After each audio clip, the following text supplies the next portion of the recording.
He was working for me. Okay, we'll bring the meeting to order. It's 6:02, February 15, 2017, and we'll call this meeting to order. And the Pledge of Allegiance by Mark Tognazini. Okay. Pledge allegiance to the flag of the United States of America and to the republic for which it stands, one nation, under God, indivisible, with liberty and justice for all. Thank you, sir. Thank you. Okay, can we count the roll call? All are in attendance. Acknowledgement of certificate of posting. Who's going to be doing that, clerk? Someone? You want to do the roll or you want me to? I'll do it. Okay. Mark Tognazini, Here. James Lockton, Here. Pat Lowe, Here. Rick Pierce, Here. Robert Rodriguez. Here. Okay, regular agenda. We start off with the Planning Commission, actually vote for a new chair and new vice chair. For you that don't know, usually as a rule, we move down seats each year.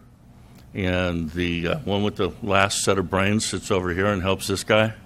And then the new guy kind of sits over here and kind of learns as they go. And we all shift down and swing around. So it gives everyone a chance to get involved in the process, and we get moving along. So we're open for a nomination for vote for chair. Mr. Chair, could I just make a statement before we... Certainly, please do. Since I've been on the Planning Commission, I haven't really felt that there's been kind of an organized way of doing this. And it's because of a lot of issues, because people have come in midterm and a lot of different things. So what I was used to before... Richard, can you hear me? Okay. What I was used to before was that the person that was on the commission the longest, that was not chair, would go into the chair seat if he or her wanted it, and then the vice chair the same. So I don't know if anybody else has a protocol we could put into place. That's kind of what I'm used to, and I'm just throwing it out there. And then, too, the only other change that we normally do where we go down would be anyone that would be new.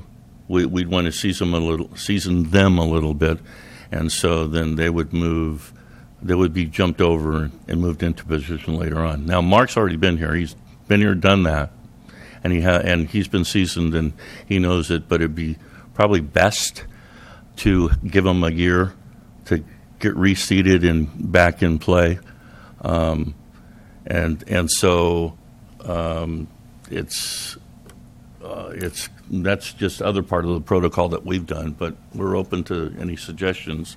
Any other discussion? Yeah, I'd like to add into that. My understanding anyway is that you have been... Mic on? The green light on your microphone. What was that? Did they just go off? There you go. Okay. Hey, that sounds better. Okay.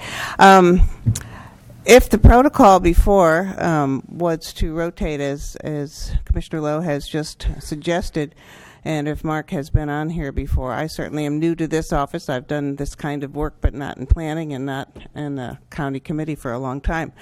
So I think I'd like to hear from Mark. If you feel up to doing it and we can establish that protocol, then I would have no objection to you doing it. Well, thank you. Maybe because I'd rather have a better grip on the issues if I could be put back to vice and then next year, and perhaps Pat could take it this year. So I nominate Pat. If that's I'll second that. Okay. So let's take it one motion at a time. I've got a first and a second for Pat to be chair. All in favor say aye. Aye. Aye. Thank you. Okay, unanimous. Madam Chair.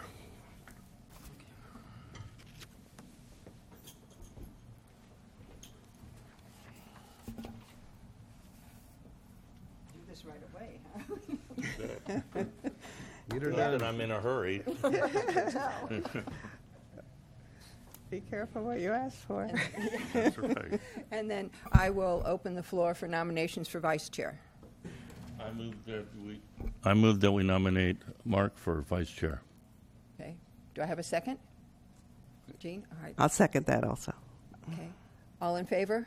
Aye. Aye. Okay. Okay. We are reorganized. Oh, good. Yep. Okay. Okay, creation of a commercial district. Could I ask for a point of clarification here? I'm used to looking at agendas where there's action items indicated as action versus things that we're just going to talk about and move for another time. So I don't see that in these documents, and maybe I missed it, but how do we know if it's an action item or not? On this, Madam Chair, on the second page, see your first page indicator? On your second page, a lot of them say discussion item. Let's see if we can find one for you. Page doesn't say that. Right. But I think that that's a point well taken. Maybe Right. we can break the agenda out a little differently Yeah. moving Sure. forward. It would be helpful for the public, I would think. It was strictly amateur time this time because virtually all of my staff was out and I had to struggle with putting this together. My apologies. There are a couple of action items, and if you want to group them, actually there's just one, and that is the 2017 meeting schedule, which is an adoption of the meeting schedule. The rest are simply discussion items or information items. Thank you. Thank you. Well, should we move on then? Let's take item number 4, the actual planning commission, since it's the action item, and do that one first. So I don't know if everyone's had a chance to look at their schedules. Is there any questions or discussion on the calendar for this coming year, for the meetings?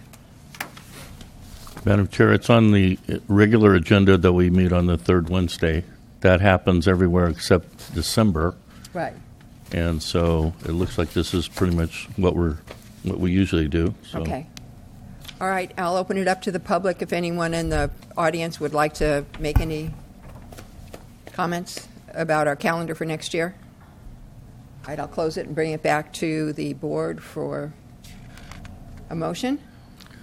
I move we adopt. Okay. Do I have a second? Second. All in favor? Aye. Aye. Aye. All right, so Thank you. then let's go back to the creation of the commercial regional zoning district. All Are righty. you the only staff here tonight? I'm sorry? You're the only staff here tonight? You have the whole, I'm it. you're it. On Okay. Monday, I was the only staff in the entire office, so it was, yeah.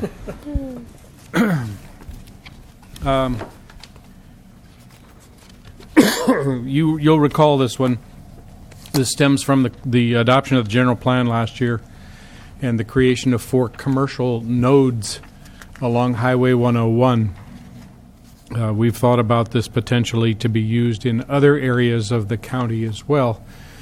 We've kicked the idea around a lot and have come back to you with a draft, a very rough draft concept that is outlined in Dan DeVries' memo that's in the packet. Hopefully you've had a chance to look at that. And then we've taken that and worked it into a pre-draft ordinance.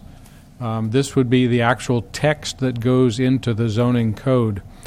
Essentially, the proposal is that each of the 4 areas, as the zone is changed in that area to facilitate development, a thematic overlay would be adopted, and then there would be a general development plan proposed for individual developments or clusters of development within those areas.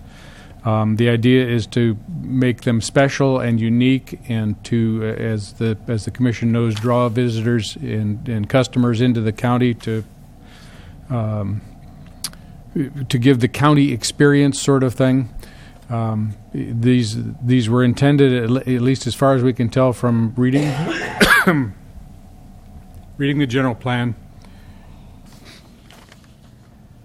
and discussions with the various parties, not simply as job generators and tax generators, but to really create gateway opportunities for the county. So it's a little higher level standard than simply a gas station, a truck stop, a rest area sort of concept. what we'd like to do is suggest that you discuss the ideas here presented here amongst yourselves, that you take public testimony if there is any, and that we will come back to you in March with the actual ordinance language at a published public hearing time for a recommendation on then to the Board of Supervisors. All right. Thank you, Brent. Do any commissioners have any comments at this time, or I can open up to the public first? Yeah, I'd like to hear a public comment first. Okay, I will open it up to the public. Do we have any speaker cards? Okay.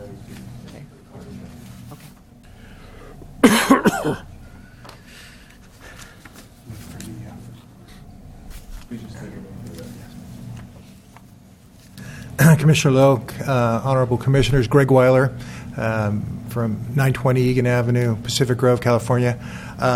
The Johnsons and Mary Lou, my wife and I, are owners of one of the properties and one of the nodes, and we've been working with the county for years on the concept, because we have people knocking on our door that are interested in we're at the property at 129 and 101, and there's about a 15-acre pad down there that years ago was used. So we've been working on that and listening, and I've got to compliment the staff, because Brent came in, Mr. Barnes came in last year or the year before Brent, and listened, and we've just been kicking ideas around, and we really compliment the staff on the draft ordinance.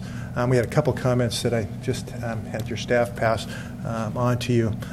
We agree fully that there's some spots in the county that are natural for commercial. Ours and 3 or 4 or 5 others are natural. We did think that with respect to implementing the commercial zone at these freeway intersections, a couple things are necessary. One, that we have a scenic highway setback that goes all the way up and down 101. And it's, I think, 340 feet or 320 feet, I can't remember.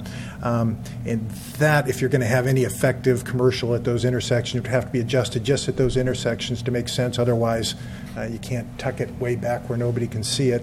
So we thought that maybe that should be considered by the commission, and a few other things. So, we've had a lot of interest for fuel people that want to come in, and Mr. Barnes has made it clear that we don't want a truck stop at those corners, but perhaps fuel will be integral, because that's what people want to get off the freeway. And one of the things, fuel and lodging, and maybe to get information from a travel center, that kind of thing. So with that said, we thought that should be considered along with. But when you get off at a fuel station now, any place in the state, you see you get off and there's maybe a Subway and a small store there. So I wasn't sure in the drafting if that was reflected the way that the staff wanted and the county and the commission wants. We think it should be fuel coupled with some normal attendant uses. There might be a Subway there or a small store. We suggest that, and a couple other things in the memo for you guys to consider. But by and large, we think it's great work. We're happy to see the staff and the commission moving forward on it, and happy to answer any questions. Is there any questions of the speaker? I have a question as to where your property is located at that intersection. We are at the southwest quadrant. We have a couple hundred acres there. Most of it's rolling hills, but down at the bottom, fronting on Cyril Road and 129. So 129, Cyril Road, and a little piece of property in between 101, right there where there's a couple of stop signs and a clover leaf. Okay. Thank you very much. Okay. Thank you, Mr. Weiler. And Mr. Johnson, is that correct? Yes. Richard?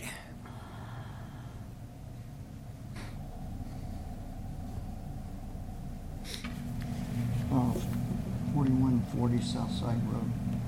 I can't write, so. Richard Betancourt, 4140 Southside Road. My idea on commercial is my only concern would be that you folks up here should not tell a business how the design of that property should be, because I'm sure that anybody that would want to move into those areas would have to do a lot of their own homework. And I can see, like this gentleman was saying, that they could put up like visiting centers so that they can put out information on, what's in the county. But as far as design is concerned, you shouldn't have that much say over that, is what my thoughts are on it. Thank you, Richard. Is there anyone else that would like to address the Planning Commission? All right, I'll bring it back. Madam Chair, I can answer one of Mr. Weiler's concerns, I think. We looked at the scenic highway setback, which is 340 feet. It's actually from the center line of the highway, and so where the highway right-of-way flares out for those interchanges, it doesn't change the setback area that's required. It's strictly from the center of the highway, so it will not eat up all of your property with scenic setback area. Okay. Madam Chair, Yes. a question since we're talking about scenic setbacks. Is that a scenic highway? It's not designated as a scenic highway. Is there any reason for us to believe that we can get that designation? That's a state designation. It's not a state-designated scenic highway. It is a county-designated scenic highway. So we can go into state jurisdictional areas and lay down our own scenic highway on a state highway? The state only has jurisdiction, so to speak, over the highway itself. So we're adding a layer of land use control or design control through our local authority, our local police power.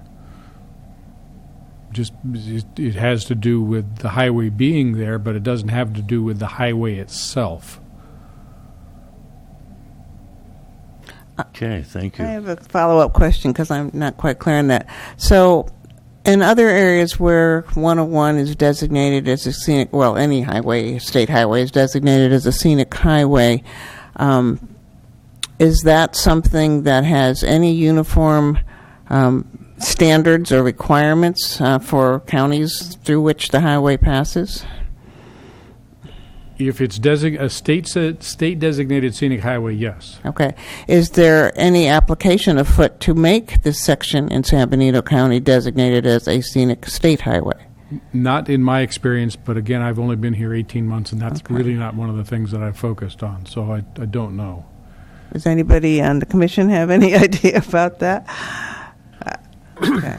The idea here is that it's sort of the last stretch of wild highway, if you will, between Silicon Valley and Salinas, or anywhere further south for that matter. The whole Highway 101 corridor is sort of filling in with urbanism and commercial uses and industrial and so on. We have the eucalyptus grove and hillsides and that seem to have warranted protection, and that's how it's designated in the general plan. And I also, sorry for being ignorant here, but when was this last general plan adopted? What year? I know what the number is, but I don't have a meaning for that as to timing. It was adopted just hours before I arrived in the middle of 2015. I think that was okay. June, if I recall. In the middle of the year. Yes. Yeah. And when this idea came up of having these commercial regional districts, was there any discussion at your level or at the Board of Supervisors level as to what obtaining a state scenic highway authorization would be like? Or, has anybody looked into that, if you know, any of you? Jean, just from as far back as I can remember, it's always been called a scenic highway. Now, if we ever got a state designation, I don't know. Okay.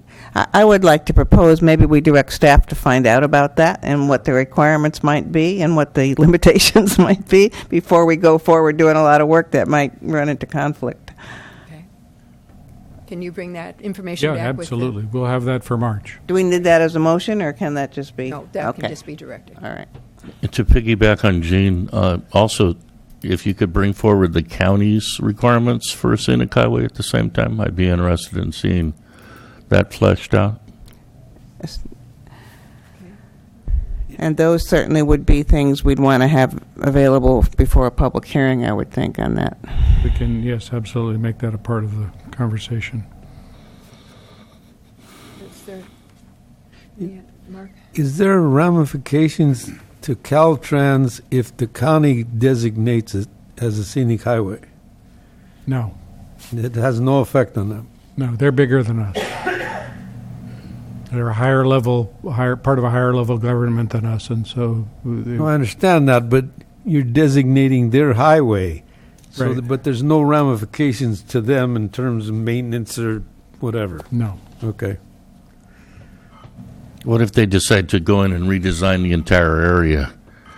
They don't really necessarily have to come back to us and get the okay from our scenic highway. I'm not sure what you're asking, Commissioner. I'm talking about a repositioning of 25 further Actually down moving- into that moving the open scenic highway? area.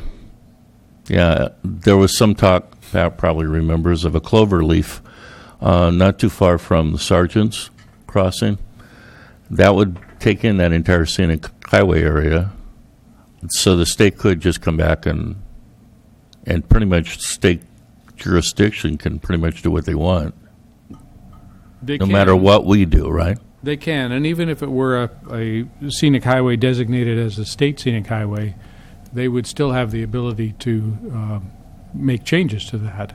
It would be a different process, perhaps, but a more rigorous process, but they could certainly do that work. Are there any other? Brent, I just have a question on the parking. I was concerned about, and on number G here, they talk about like smaller parking lots, or that's what I'm getting from it. Wouldn't you want maybe a larger parking lot in the back, especially if you're going to have, like a restaurant and different things? What are you referring to, Pat? On the general design standards In the ordinance itself. on the ordinance itself, letter G. I moved things around too much.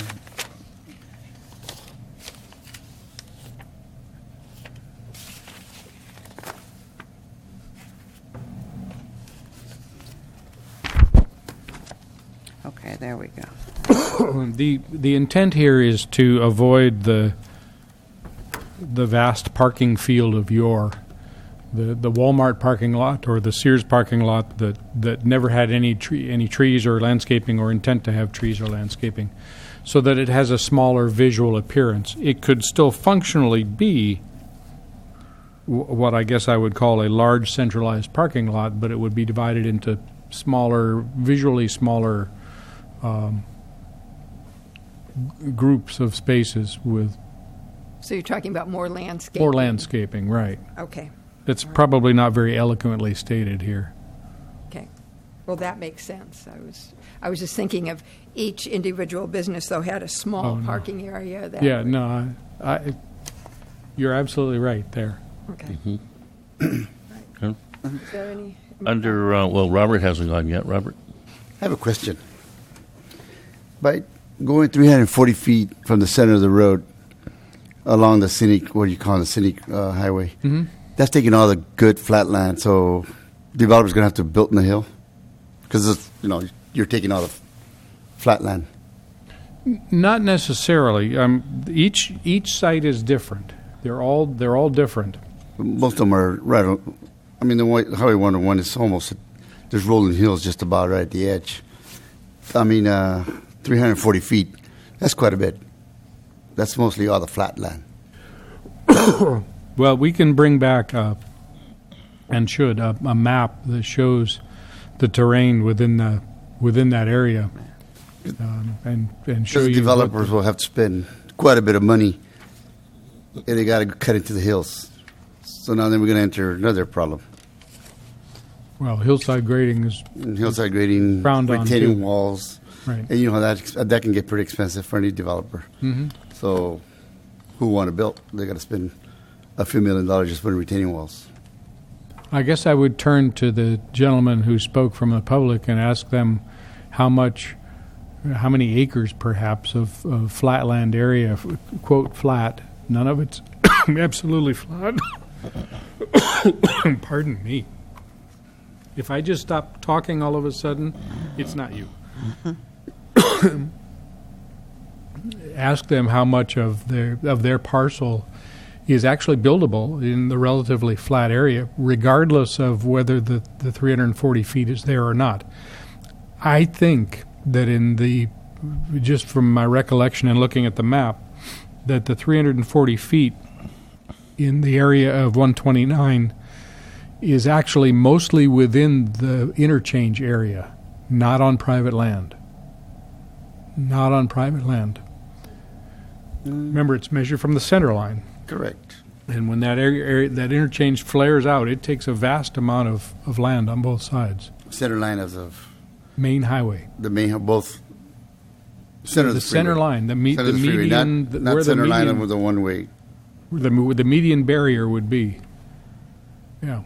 That's about 100 feet, I would say, to the edge. I don't know the answer in strict just- numbers, but Because it's, that's, you start adding up 200, if it's 200 feet, another 200 feet, you're almost an acre of land you're taking away. So depends how many linear feet that gentleman has. You can take quite a bit of his parcel. potentially. And the decision was made back when the general plan was adopted that was the standard, and it's a standard intended to respect the visual integrity of the highway. How that applies on individual properties, we have not investigated, but that would be the next step here. I mean, the whole thing about this county is to bring businesses in, not drive them out. Businesses are going to bring the revenues to this county. Hmm? And they don't build, and that's why all big cities flourish with the freeways. We don't have none, but that's just 101. It's about, what, 8 miles of 101? Probably. Yeah. Well, I think we understand. So we need to strike a balance as the county between creating opportunities for development and maintaining the scenic beauty of the county. Another scenic view is get on Highway 25, go out to Seneca to King City. That would be a nice scenic view. No one's going to develop up there. That's just my opinion.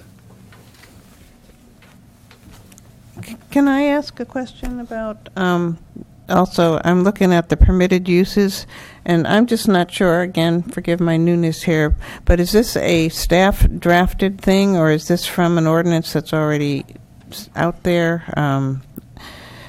I just want to know what I'm looking at in terms of permitted uses and ones that would be subject to, special consideration for conditional uses. I think there were two questions there, and let me answer the first one Okay. first, and then I'll have to go back and get clarification on the second. This is staff-generated. We tried to capture the spirit of the general plan recommendations for the CR, and also fold in as much of the existing zoning code that we could that would apply, so that it aligns well with what's already in place. So it's not something entirely new. Now let me go back and ask for clarification on the second part of the question. Well, it probably wasn't asked very clearly, so I'll try and restate that. It seems to me this is an extensive use list of items. Permitted uses? Yeah, which I gather is because there are variabilities here for these potential areas that are different from one intersection on Highway 101, which is what we're sort of focusing on. But it is hard for me to imagine that things like, some of the permitted uses would be likely uses in something next to a scenic highway. So in drafting this, it was the intent of staff, I'm asking this, to make it as broad as possible, because what those CR districts may be in the future could be variable. Is that correct? Yes. Okay. Yeah, to try and not narrow the range of uses so much that no one would find a market here, and also to create opportunities for evolution, if you will, or changing market conditions in the future. I guess, though, going along that line of thought, some of these just, for a commercial district, it'd be one thing, but for highway commercial, I just... Don't feel appropriate? Right. Okay. Well, we would be delighted to hear the Commission's opinion on any of those that you feel should be struck from the list, or might become conditional uses if you feel that they would be obnoxious in some way. If it's something that would be commercially viable potentially, but could impact the scenic value or have impacts on neighbors or create light and glare or something else, that you would want to have more review of that, then it would be more appropriate to move it to a list where you would require a use permit, for example, for an individual use. I guess, but when I'm looking at this list, I see things like medical and dental labs. I guess I have no objection to them, but I just can't imagine them being in a commercial highway use. Mm-hmm. Yeah. That's why I'm wondering, are we trying to do too much? Should we have a specific list for highway use and then maybe another list for general commercial use? And can we do that under the general plan as it now stands? Can we kind of separate out those specific options? Okay. Yeah, I think that from my perspective too, this would just be a can of worms for a lot of people in the public to come in and talk about for a long, long hearing if we left it as broad scale as it is now. I mean, this includes nightclubs, health clubs, clinics. I mean, just almost every kind of commercial use, which seems not only unlikely, but also subject to a lot of critique and maybe a lot of wasted time if we could just simply put them in a permitted use situation, make it easier on everybody, if we can agree on what they might be. Any conversation from... Actually, I'd like to hear a comment from the speaker before to see what his view would be on something like that, if that's okay with the chair.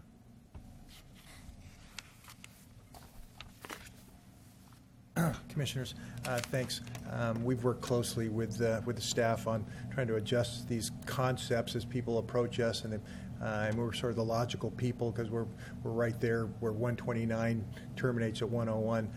One thing, thinking about it, Mr. Barnes, I think 101 is not a problem for us, but I don't recall if 129 is a scenic highway, but if 129 is a scenic highway, those two lanes right next to our property, if you took 120 yards to the south of ours, virtually, I think half of that 10 acres couldn't be built on. We'd have 100 yards before you'd see the gas station or the Starbucks.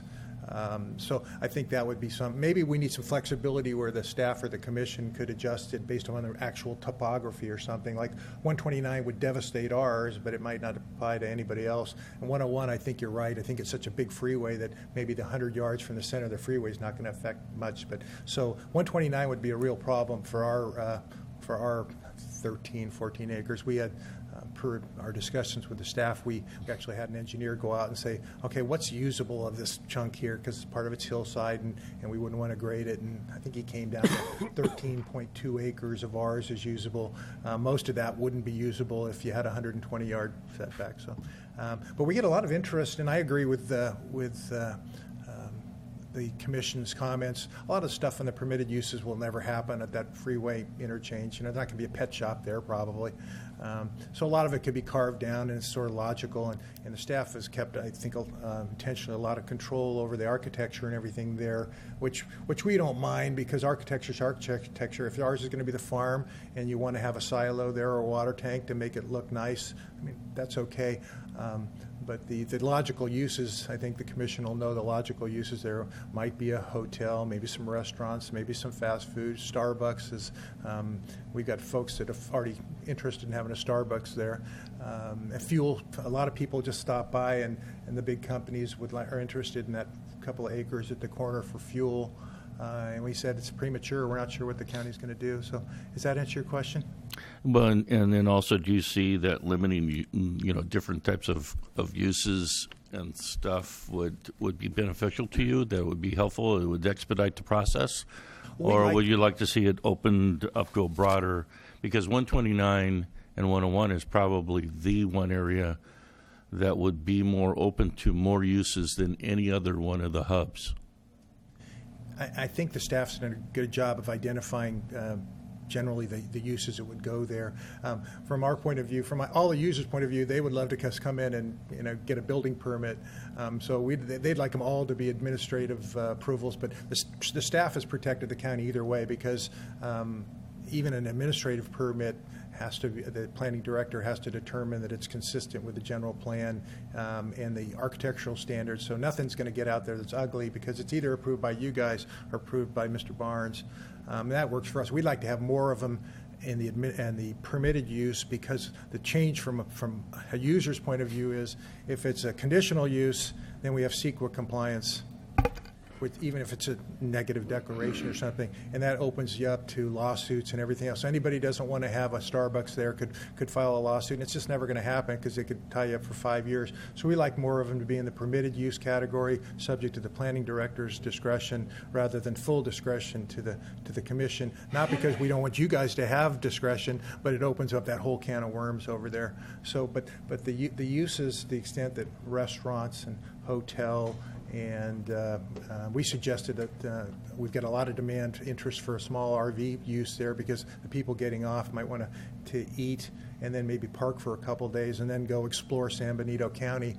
So we'd ask you to consider that as a conditional use. And we can certainly give some more input, before your next commission, or come back to you with any specific suggestions. But, we think the staff's doing a fine job. Thank you. Thank you. I thank the chair. Any other comments? Madam Chair, one of the things that occurs to me here is there are sort of two ways to approach the list of uses. That is to either have a list of permitted uses, which just grows and grows and grows as conditions change. I mean, who would have thought we would have a coffee shop even be a major kind of use 15 years ago? Starbucks didn't exist as a major venue. So who knows what might come along in the next 15, 20 years, and we'll simply have to add to the list. So there's two ways to look at this. We can create a list and make it really long, or we can create some performance standards that any use would have to live up to. So, for example, if a nightclub came in and we had standards for noise and hours of operation and parking and alcohol on premises and those sorts of things baked into the ordinance itself, into the CR zone, then we wouldn't have to worry so much about, it's a nightclub. It's going to meet these standards, and it'll be okay. And a motel would have the same set of standards and so on. So there's sort of a balance between trying to craft a list that's all-inclusive and will work forever and ever, and creating a set of performance standards or functional standards that we can point to someday when somebody does file a noise complaint and say, you're violating this, calm down, that kind of thing. That's sort of the different philosophies of regulating the uses themselves. And that decision is certainly up to the commission if you want to go one way or the other, or try and strike a balance between those two things. I don't know how the rest of the commission feels about this, but if it's too broad, my concern with the initial project is that somebody's going to be coming in assuming that there's going to be a nightclub there. And, the project itself could have problems. Does that make sense? Yep. It does. And I think what might be helpful to staff and helpful to us would be to sort of set forth a statement of consistency with the reason we're doing this around a scenic highway, which is that we're going to set that the usage should be consistent with the traveler's need to have rest, recreation, food and fuel, electric places to plug in their cars, get ready for the future, and also consistent with, while they're doing that, finding about the special enhancements of San Benito County. If we set some criteria, it might help limit and get a viewpoint for what we really want there, if that makes sense to people. I think people engage in understanding much better if they know what the goal is. And the goal is to appreciate this beautiful highway and to enhance it with things that are consistent for travelers, I think.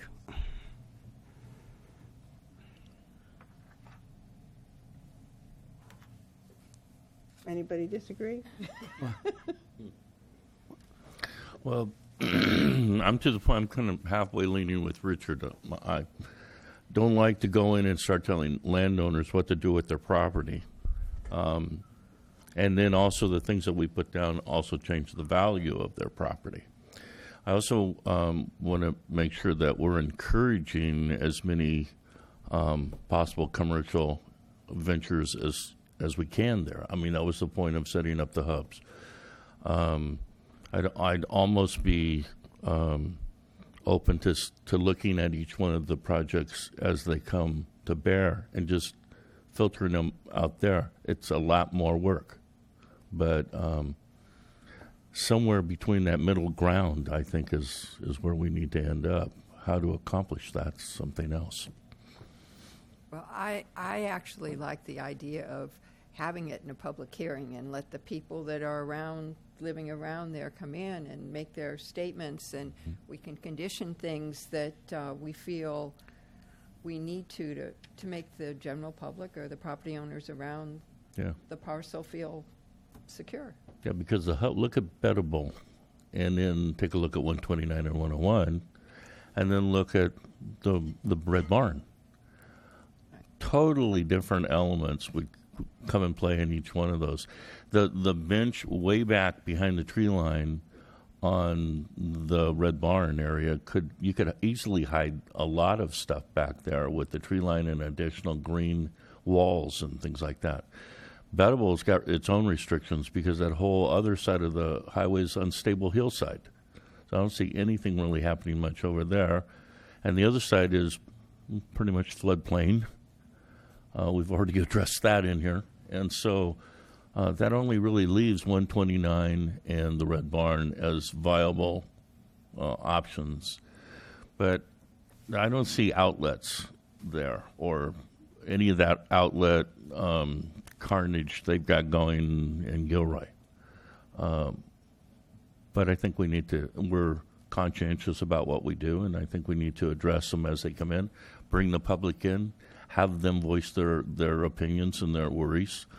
Like I'm not sure a big nightclub over in the 129 and 101 area would be conducive to the people who live up on that hillside, and those disco lights going on and all that stuff. So I think we really have to bring the public in on each one of those elements. I think we're going to have more at the 129 and 101 than probably even over towards the Red Barn. There's just more residents over in that area that have been in there for a long time. So, for clarification, are we talking about the Red Barn, which I thought is in Monterey County, or are we talking about the little thing up on the west side? The new overpass that's over there? Where San Juan Road is? No, the one by the Red Barn, the new overpass that's by Red Barn. I thought this was supposed to be a place north of there that we were talking about, where the auctions used to be. That was the ranch the Red designation. Barn, 101 equipment and all that. The Red Barn itself is in Monterey County. Yeah. The county line runs right through the south side of that interchange. Thankfully, the wall with all the graffiti on it is in Monterey County. And there's not much that's actually developable land except perhaps on the very northeast corner of that where there's presently no road access. But that flat land I think that you're talking about, the bench over on the south side, might be in Monterey County. No, that's in San Benito. Is it okay? Yeah, Ballantree Estates is in Monterey County. Right. And their access roadway, Right. that's on our side of that roadway. Okay. I guess I'm confused because of DeVries' 3-page thing here. He talks about Livestock 101. I thought that was the third site we were talking about within San Benito County. And page 2 of 3, he Betabel, Highway 129, and Livestock 101, which is considerably north and on the other side of the highway from the Red Barn. Yeah, it's hard to see. There are 4. Well, this is not even the right map, I'm afraid. It'd be hard to do something in the 101 because you'd have to be able to allow access to come into that area, which would take up a lot of the flat space of the 101 area. Have you been down in that area? Oh, not for years. I've been up there, but many years ago, yeah. To set up an interchange and access and egress, it would eliminate a lot of that area. And so you wouldn't be able to have much in there if you did it, but it could be a possibility. On the other side of the road, they have the RV park. Right. So in your packet, there's a page from the general plan, the land use map. Excuse me. And the 4 red dots that are shown on there are the intended areas for application of the CR. However, when I look at this includes the 156-101 interchange, which I thought was specifically removed. I did too. It was removed. Right. So that leaves only 3. But then I thought another one had been put back in, and so we'll have to check on. Well, that might be the 101. Whether it's good or not, I don't know. But that is what that memo refers to. Okay. Well, in any event, we also should think about the, as Commissioner Pierce mentioned, the 25-101 interchange area and the 152 realignment, 152/25 realignment area that we don't really know a lot about yet in terms of exactly where it'll go. But that is all flat land and will be probably more heavily traveled and more appropriate for CR, application of a CR zone, than any of these 3 or 4 red spots on this map. Right. Mm-hmm. So think broadly. Let me go back to what I would call legislative intent, Commissioner, and that is an idea that we can perhaps put in some more objectives in the very first section of the proposed ordinance that's called intent now, and set out 4 or 5 bullets. The first would be, provide services consistent with travelers' needs. And there may be 3 or 4. There might be an environmental statement. It has to be consistent with, the natural beauty of San Benito County or whatever. And some more general points that guide the development from the very first paragraph of this ordinance.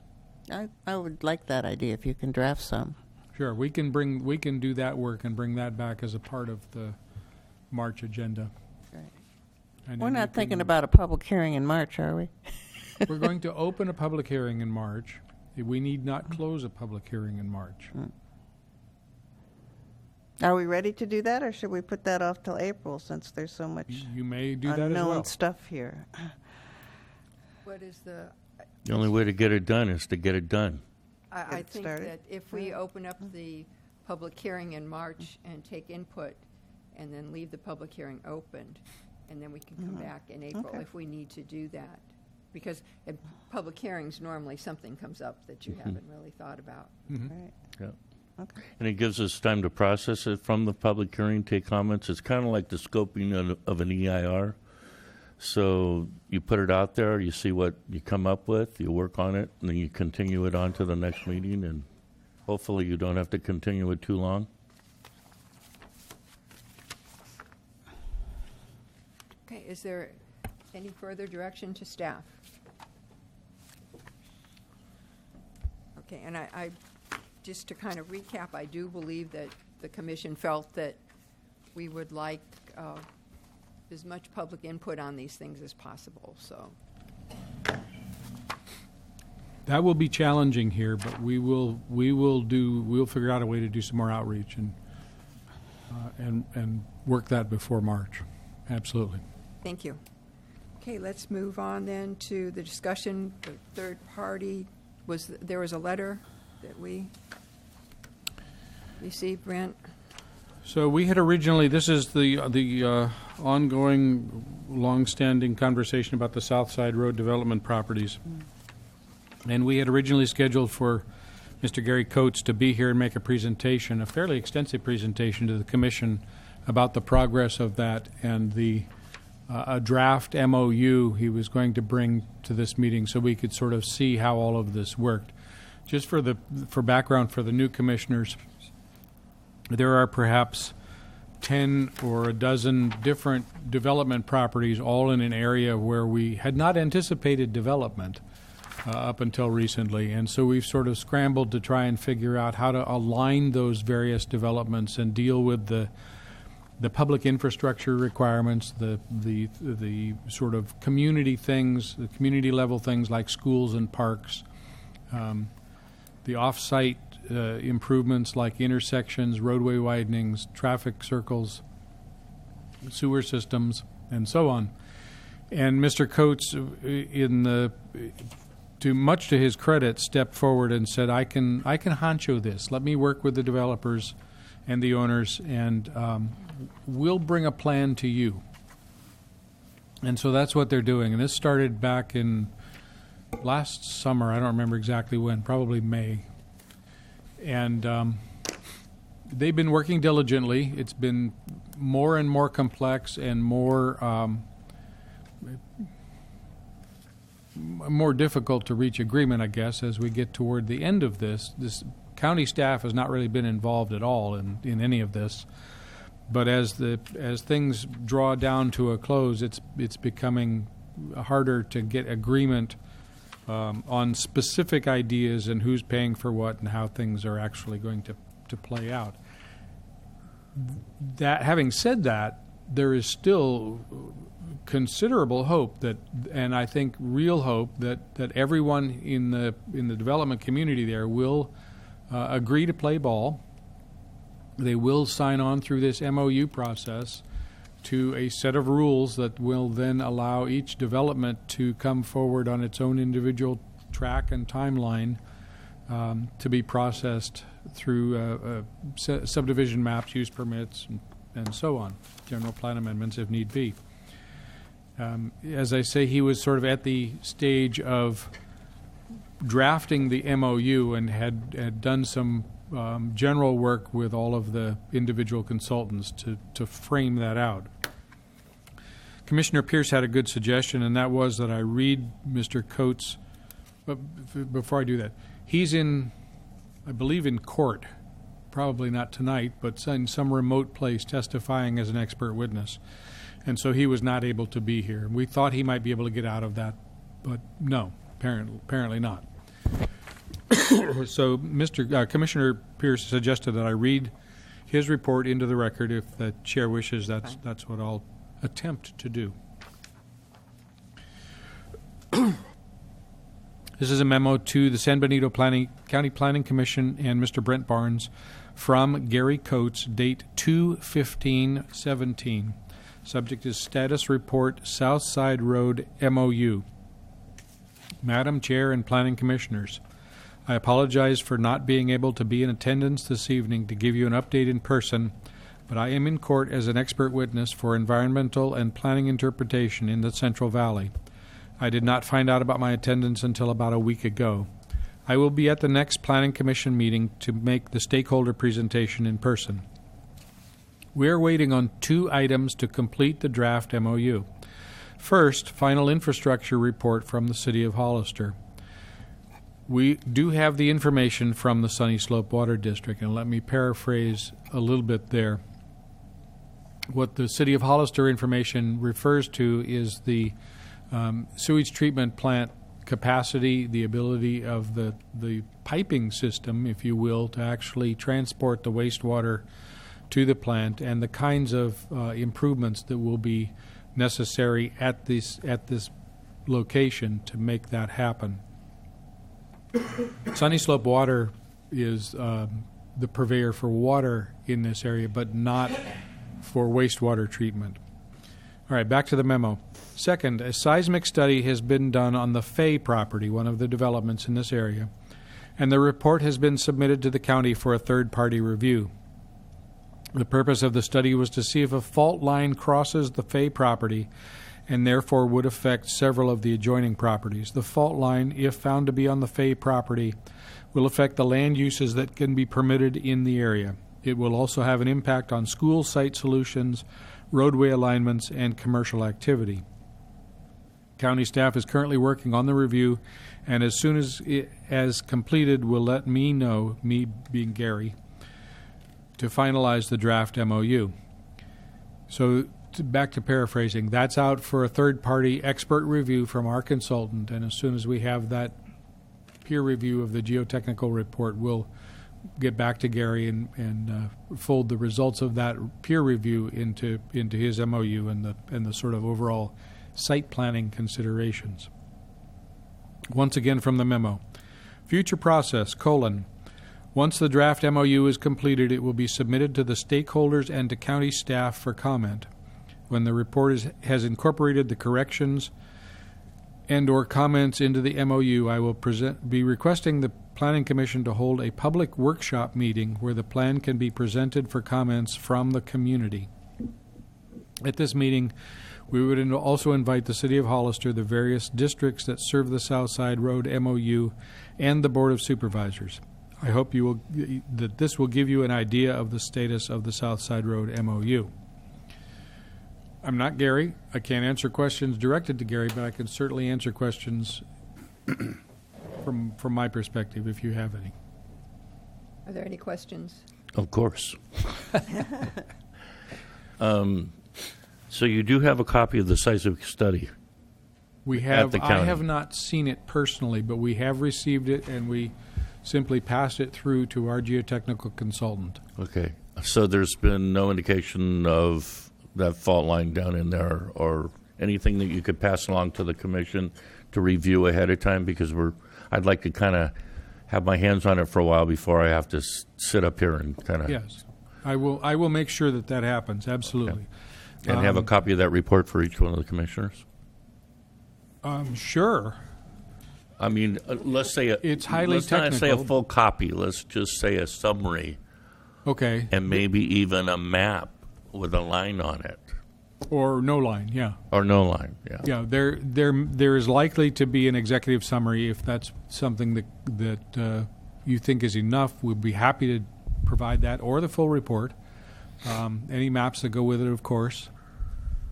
The issue was, in regard to the Fay property itself, that there was a suspicion of a fault trace that had been identified in one area of the property, and it disappeared as it crossed the property. And the difficulty in finding it was that the property had been actively farmed for, I won't say hundreds of years, but a long time. And so evidence of the fault trace was largely disturbed. It was nowhere to be found. We had asked for additional subsurface exploration to see if we could find that, if the applicant could find that. I don't recall exactly how that played out. I think that they did some drilling rather than trenching, because trenching is extremely invasive and expensive. I don't know offhand if they found further traces of the fault, but the report will tell. And so we will certainly make that available to you. So if this fault line goes deep, is there any way we can ask for a sounding for an acoustic report? Because that would be very clear. That may have been done. Okay. And I don't know the exact technology that was used. Let me also add that if I have that report in my hands tomorrow, I will send it out to you tomorrow. I'm not going to wait until March 14th to get it to you, because that's not enough time for you to digest. Now, the Fay property, where are they in the map? Are they next to Campisi, or are they across the road from Campisi? Because the fault was supposed to be over by her property somewhere. Yes, it is. And The Fay property is the one that's just north of the quarry on the east side of Southside Road.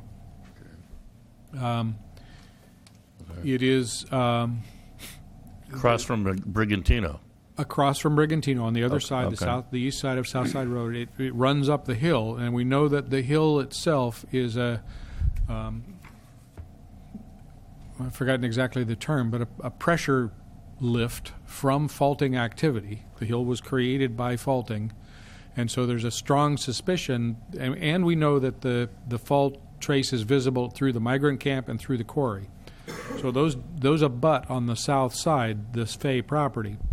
And just to the north, northwest, where the Campisi property that you mentioned is, the fault trace appears again. So there's a supposition that it doesn't stop in the middle of the Fay property. Faults don't typically respect property lines. Sure.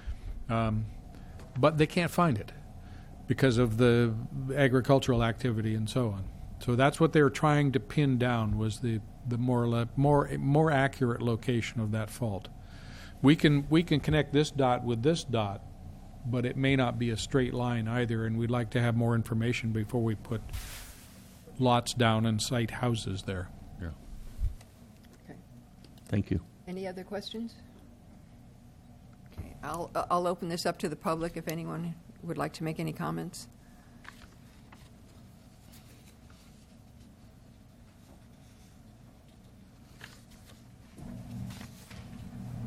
I'm Penny Betancourt, 633 Marks Drive. Thank you for allowing me to comment. I believe that this body asked Gary Coates to include Ridgemark Homes Association in some discussion. Many of these projects will not affect Ridgemark, but there are a couple of projects that will affect Ridgemark, and we have not, to date, been included in any of those discussions. I just want to make sure that was on record. And it's concerning to me that they're coming to a close on the MOU, and we haven't been included in anything at all. And I would expect that we're one of those neighbors that would be highly affected by especially the Bates project. Can you just maybe send Gary an email and let him know that this came up at the Planning Commission meeting? I certainly can. Penny, I met with Gary specifically about the Bates project and about John Wynn's project and how those fit together. I think it must have been last week. Today's only Wednesday. Must have been last week. And he said at that time, Gary did, that they have every anticipation, every expectation of meeting with not only the boards, but the full body of the homeowners themselves on both of those projects at least. Right. He actually met with the board concerning Wynn's project, which is internal, and we have an agreement with Wynn. So we know that they have to, or they plan to cooperate and meet the terms of that agreement. But the Bates project, we've heard nothing about that, and we see the Southside Study Group as separate from Wynn, because Wynn, we have an agreement with him, and we know what's going to happen there. He's having discussions with us. But how the Bates fits in, or even Lima's property, because they proposed coming through Ridgemark, we haven't had those discussions. Right, and we raised that. Well, not to digress too far from this, but we're for the Bates project, which is called the Bluffs at Ridgemark, if I recall correctly. It's the one that's on top of the flat hill behind Ridgemark, proposed for 84 units, I think. It would access roadways through the Ridgemark properties. Right. And there is presently, we're finishing up the administrative draft environmental impact report. We had a long conversation with Mr. Bates, Mr. Coates, the environmental consultant, and so on, about some important changes to that project, including exactly this issue, the roadway issue. And we were assured, and in fact, I have a call that I have not answered from Mr. Bates this afternoon. We are assured that all of that is being actively worked out and worked upon. So our concern is that we've had discussion with Mr. Bates earlier, like within the last couple of years, but since Mr. Coates has come into the picture, we have not had any discussion with Mr. Bates. And Gary Coates has not discussed that project with us. Okay. I can't drive either Mr. Bates or Mr. Coates' schedule. We just don't want to be the party that upsets this whole project, because I absolutely don't think it's a bad thing, and I think they've cooperated with the county, and it could be a good thing for the county if we could get traffic work done. But and that's another question I have that may not be totally related to this.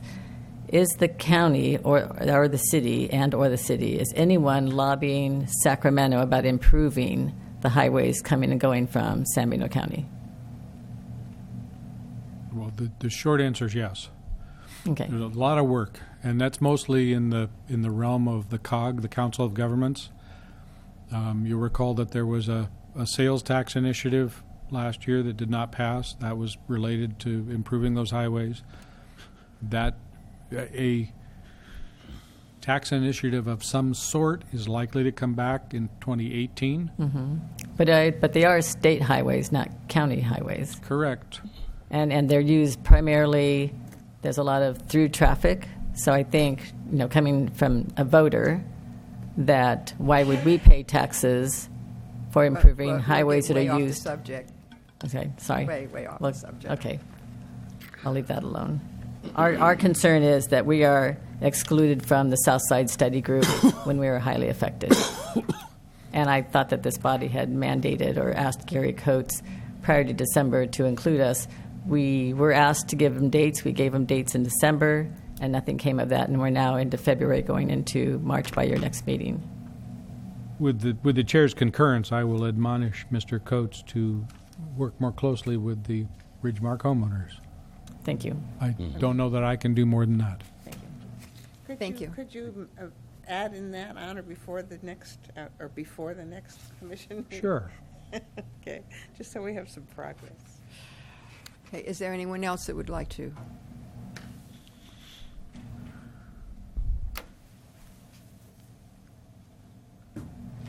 Hi, my name is John Picone. I live at 4986 Southside Road. I'm sorry to be late to this party. A lot of these development projects are new to me, and my main comment is really a question. I wanted to understand where I could get more information, because I looked on the county's website, and the only environmental impact report I could find was the Brigantino project, the 44 acres that is on the western side of Southside as you go towards the development prior to the old folks' home. That's the only thing I could find. So I'm just asking where I can get more information so I can become more involved, because I'm directly affected by it since I... Sure. Come on down. I don't know your schedule, but we'd be happy to sit and meet with you and talk about. There's a lot going on. Understood. Not just development projects, but bridges and roadway widenings and a whole lot of stuff. It's more than a 5-minute conversation. So if we'd be happy to have you come into the office. Anyone who wants, and we'll walk through all of it. Okay, I'll make an appointment and I'll come see you. Thank you. That'd be the easiest and best way. At your convenience. Just here's a card. Thank Drop you very me much. a note, I appreciate it. and we'll go from there. You bet. Are you through, John? Are you through? I am. Okay. Richard? Richard Betancourt, 4140 Southside Road. I'm confused because, Mark, I recalled that when we were on the Planning Commission, when we did, don't you have to do a update every 5 years on the housing element? When I was on this board, we did that, and we gave the property that you're talking about, I believe they could go 20 units per acre, and that was clear up to the end of Enterprise Road. And also at a different time, the LECOs came before the Planning Commission, and I think they had, it's a long time ago, but up on east side, and I think they had access to Quail Hollow, there was 1 acre lots that we gave them. So, and then I think the Brigantinos came in later, maybe the next 5-year study, and I believe we gave them 20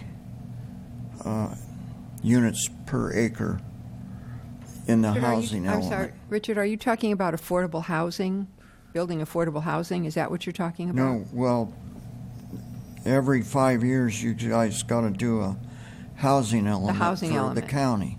Right. And but- all of that area in there that you guys are talking about was, It was zoned so affordable housing could be built on it. Is that Right. what you're talking about? right. Okay. Not the legal property, I don't think, that I can recall. Sure, the record will show. Right. Yeah. Yeah. There again, I live down there, and it impacts me pretty good. But I'm not against really having development go down there.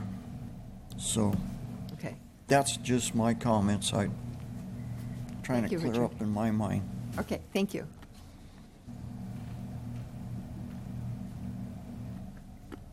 Is there any other comments from the board or any other comments from the public?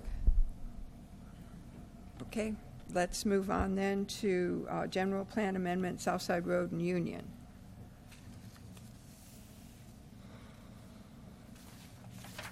Oh, I think this is a duplicate of, unless I missed something.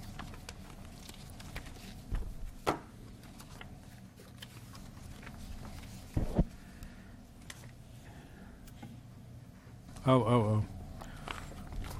Okay, no, this should not be in here, actually. This should be on next month's agenda. Excuse me. Is this item 5? Rick? Yes. Yeah, I wondered about that. Commissioner Pierce had asked that we put the Big S, Big P back on as a public hearing item. At the time that request was made, we were past the publication date, the newspaper publication deadline, to make the public hearing request happen, make it official. So we will be putting the half a step back. Sorry. When we first started on this for the new commissioners, staff had proposed, because of all these developments, and we wanted to get a handle on them, that we put in place a requirement for a specific plan for this area, similar to the new community study areas that are in the general plan. We had proposed applying that strategy to development here. Commission was unanimously opposed to that Big S, Big P approach, but recognized the value of that as a way to keep the discussion moving along. And so, excuse me just a moment.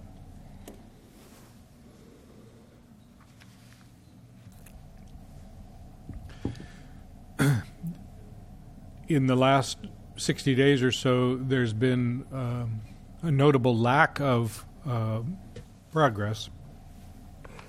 And so we're going to bring back the Big S, Big P specific plan proposal to put on this area as a way to keep things moving. We will do that for March as a public hearing item.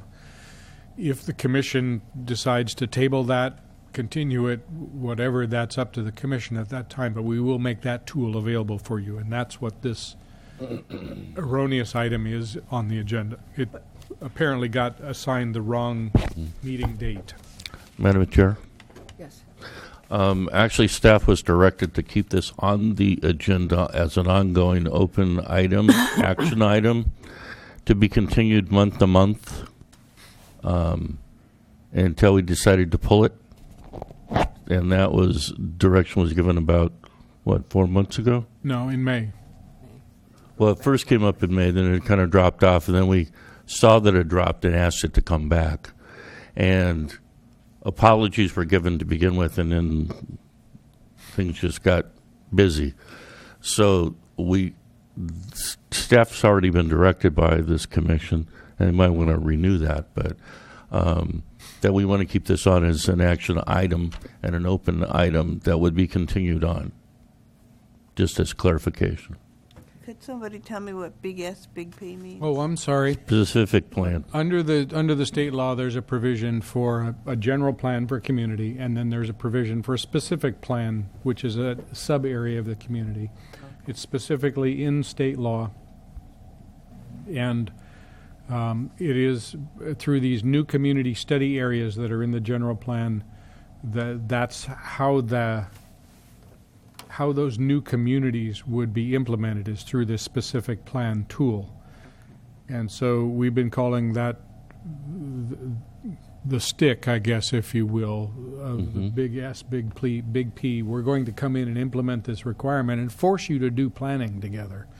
But since the developers all got together and decided to do planning together, it wasn't necessary. But since that's sort of tapered off, we're looking to bring that back. All right, thank you. Sorry. Brent, And just to clarify a little bit on that, it also is a very large study plan area. And at that time, we had just come out that the ink was still wet on our general plan. And so we didn't really want to implement that because as a big P and a big S, it means it adds about 2.5 years to the project. So we wanted to pull back on that, but still keep it as a tool. Right. And try to entice the developers to work better together. And moving forward, I would like to see an agenda item basically on the specific plans. We will add it as a public hearing item on the agenda, and carry that public hearing until you're satisfied that the small s, small p, however we're going to characterize that, is essentially complete. I understand that, but I think we need a distant item, a standalone item on specific plans, so everyone on the Planning Commission understands specific plans and what they how do they work? and how they Oh, work. sure. And Absolutely. general public understands. Is there any more comment on Nope. item number 6, general plan implementation? All right. A little more than a year ago, I think, we came to you and the board separately and then together to talk about priorities for implementation of the general plan. This is an opportunity to revisit that list, or at least reaffirm the priorities list, and to inform you that we staff have a certain amount of money that we can use to advance consultant work on one or more of these items. And so with your direction, we will frame up a scope of work for a consultant to be hired in the next 30, 60 days and launch into whatever particular element of this work that you want to have done. Now, some of these things, such as zone for a variety of housing types, densities, and prices, the top priority one, are essentially complete now because of the housing element adoption late summer. Excuse me, and some zoning code amendments. There could be more work on that to tailor it, to apply it to specific properties on the ground, but we would prefer to have the development community come forward with development proposals under that. But then this list that is in your packet was the top 23, because that's just sort of how it broke out naturally, of the priority items, priority policies and actions that the board and the commission desired to see advance, and sooner rather than later. So again, this is your chance to sort of look back at that list and say, yeah, gosh, we should really have a trails master plan. We need that now. Let's do that. Or we should have a parks master plan. Whatever. So, question real quick through the chair. A Trails Master Plan and Park Master Plan, that would be the Parks Commission's job? Well, They already have a master plan. They built the master plan themselves, and they know more about it. That would be like us trying to step into supervisors' chairs. We're not supervisors. We're planning commissioners. right.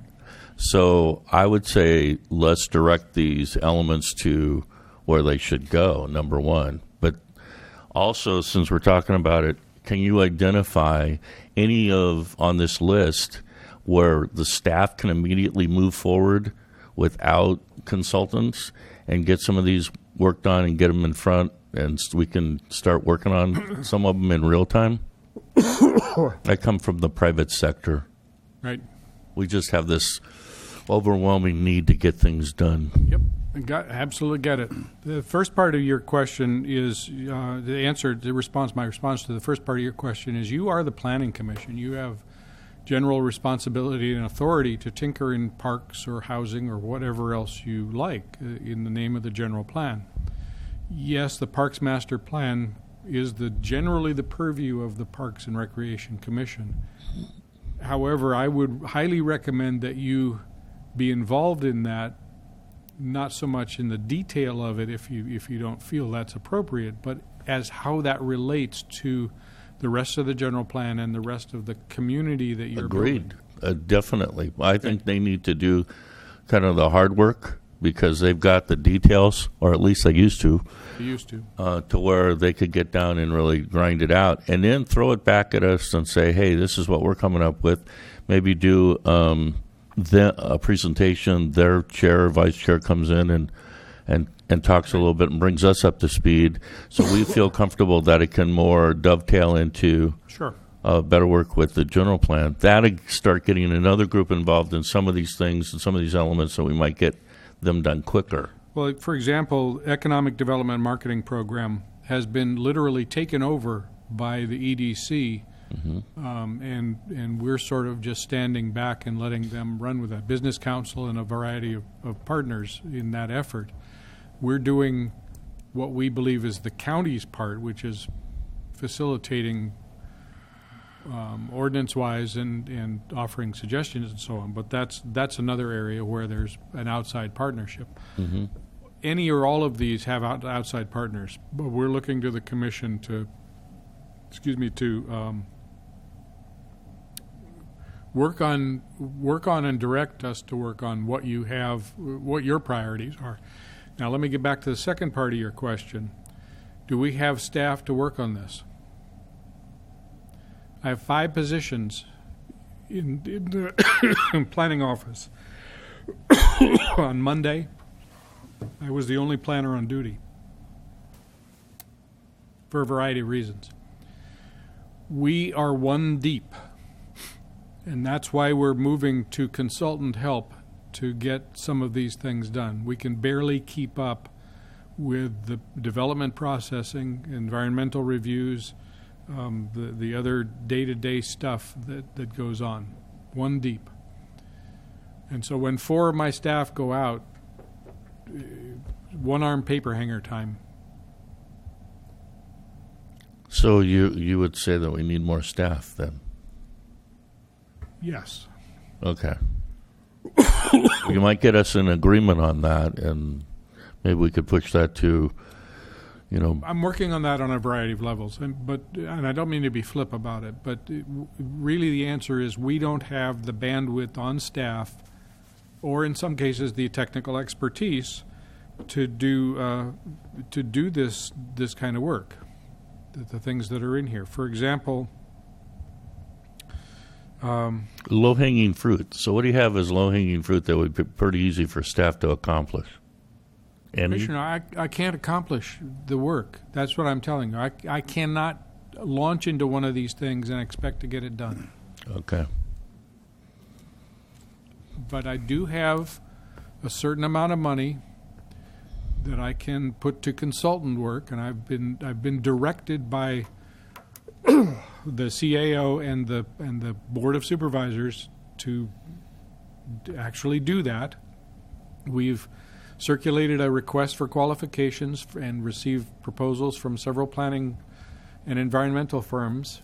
And so depending on what we decide here about what should advance, I will task one of those firms with completing that task. Just to, again, pick one. The LOS to VMT standard, that's a traffic issue. I will engage a traffic consultant, and we will figure out how to implement that change in how we assess traffic impacts on projects. Something I would love to do. I know how to do this, but I can't. I know you would. That's where you come from. Right. Right. What about CEQA guidelines? I have a CEQA expert on staff. She's out having neck surgery. Ooh. Right. So the idea would be is there something that we should be putting before anything else, like CEQA guidelines so we can move towards projects, or the LOS so we can move towards getting other things done more rapidly? That's a little bit different question, and I think that's a very fair one. CEQA guidelines are, for me, very high on my list. It's a tool that is, frankly, very out of date here. That's important to have clean and sharp, if you will, from a tool worker's perspective, so that it works for the county in reviewing projects, and so that it works for applicants and in not getting sued, frankly. If we have out-of-date guidelines and we don't process things correctly, we're vulnerable. So that would be an area of high priority. A second one, it's actually not on this list, but you may wish to raise its visibility, is the Habitat Conservation Plan. And you recall that this has come up a number of times in relation to developments in the past. And Department of Fish and Wildlife has become increasingly agitated with the county for not having an HCP. If it's in draft, it exists in draft. It was drafted in 2010, but it was put on a shelf, and it's probably part of it is stale. But it would be a fairly easy lift to resurrect that and advance it to completion. What was the first word? What kind of Habitat Conservation Plan. So this is related to the various kinds of T&E, threatened and endangered. And that would have far-reaching impact on various developments, both public and private. Everything that we touch has T&E species on it.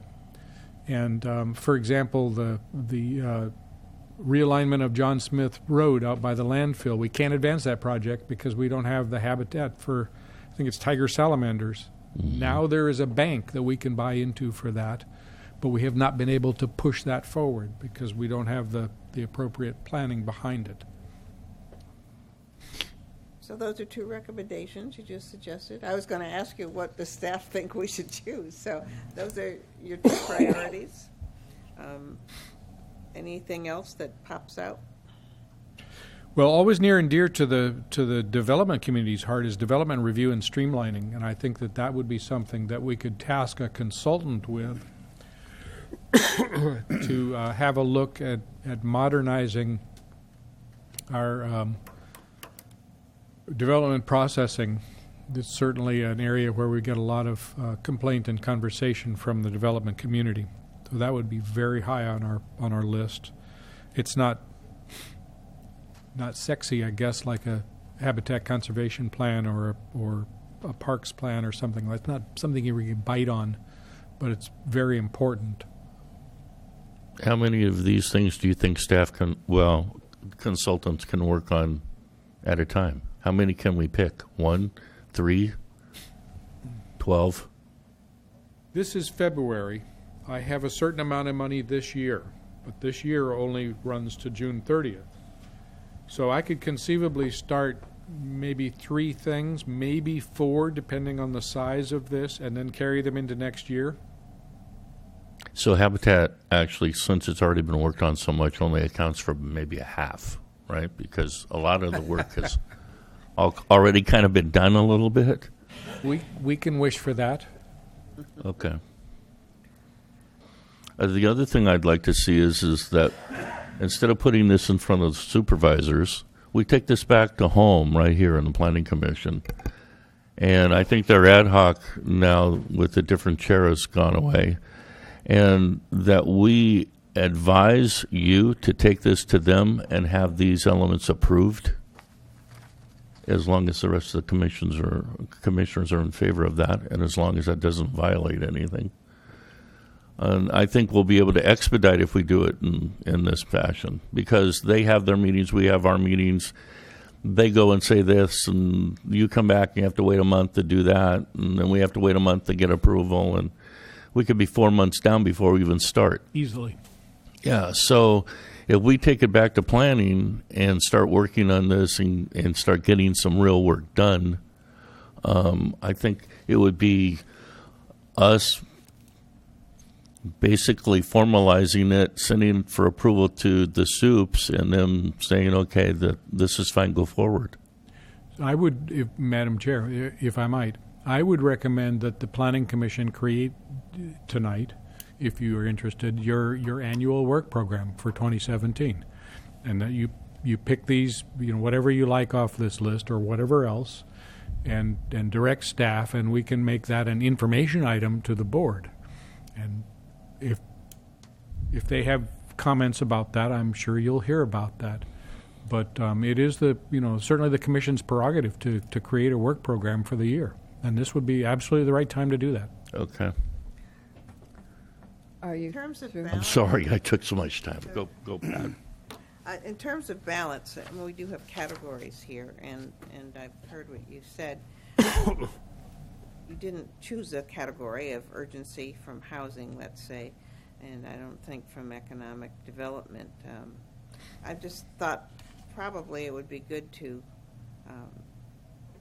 balance that, because they're all big needs. Yeah. And balance that also with the availability in your own knowledge base about what kinds of consultants are available, so that we can get our money's worth and get it going, because you don't want somebody to say, yeah, but I'll start it in May. So if we can do that, in addition to the ones you've mentioned, sounds like a good idea. So spreading the content around across categories is what you're suggesting. Yeah, just if we're going to also put something forward to the board, it seems to me it behooves us to make sure we've considered all the variable categories that are here. Brent, where are we on the affordable housing ordinance? The affordable housing ordinance is in place. And The what about- Nexus study for the fee is underway. And what does that mean? Well, that means that right now, not in my department, but through the CAO's office, there's been a contract executed with Wildan, I think it is, to look at a number of impact fees.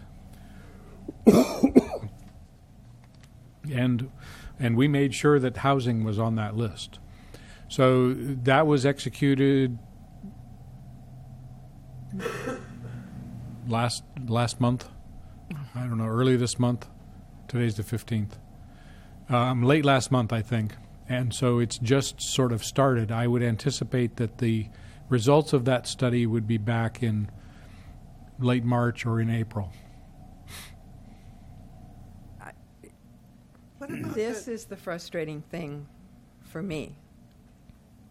We approved that back in June or July, and we were told that the study would be done in 6 or 7 months. Now, the study has first been put out last month, and now it'll be back probably in April, which would mean we'd look at it maybe in May, and then it'll be with us for a couple months, maybe not, and then it'll go to the Board of Supervisors. We're a year down the road. I absolutely understand the frustration. We look at these things and we set priorities and we're going to move forward, and then we just never quite get there. I would like to take 2 of these items and actually have them done by the end of the year. Well, that's our intent here. Absolutely our intent, and that's why we're moving to consultant help, and we will establish, with your guidance, schedules for this stuff to be done. For example, if we do a zone map update project, again, not the most exciting thing perhaps, but we will be able to say, consultant, you have 90 days or 120 days or 180 days to figure this out and get us a draft back, and there'll be milestones for implementation of that. We will drive that process. The Nexus study, frankly, has been very difficult, very political, as I'm sure you can imagine. It has ramifications beyond just the county itself, and is very, very likely to be the subject of litigation. So we need to make sure that that stuff is as ironclad as is humanly possible. And I suspect, I agree with you that it's annoying. I suspect that is a large part of the deliberative approach to this. I don't see it as annoying. I see it as the Planning Commission or all of government talks a lot but never gets it accomplished. I think what Supervisor Pierce or Commissioner Pierce said earlier about when you come from the private sector, you have to get it done. You don't have the luxury of waiting a year. And that's my frustration with some of these things. And, you know, I'm sure staff is as frustrated as we are, but Oh, yeah. that, affordable housing was number one on everybody's list. We all agreed that's where our energy was going. Well, Madam Chairman, I'm sorry to interrupt, we've made a lot of progress on the affordable housing. The ordinance is done. Now, I'm sure you recall, that was a lot of discussion, and I think we arrived in a really good place for that, and it's working out well. It's just the one component of that, which is the in lieu fee, that is not yet in place. But the ordinance itself is And it's working out well. And what's that in terms of driving conversation with the development community. They now recognize that there's an imperative to include affordable housing in some way in their projects, and they are planning for that for the first time in years. We didn't see that until now.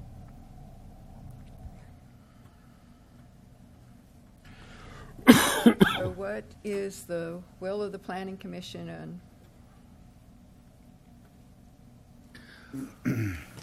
Robert? I think one of the main subjects here is housing's got to be number one. And regardless of all the other ones, housing's got to be one. There's a lot of young people looking to rent houses. They can't find nothing.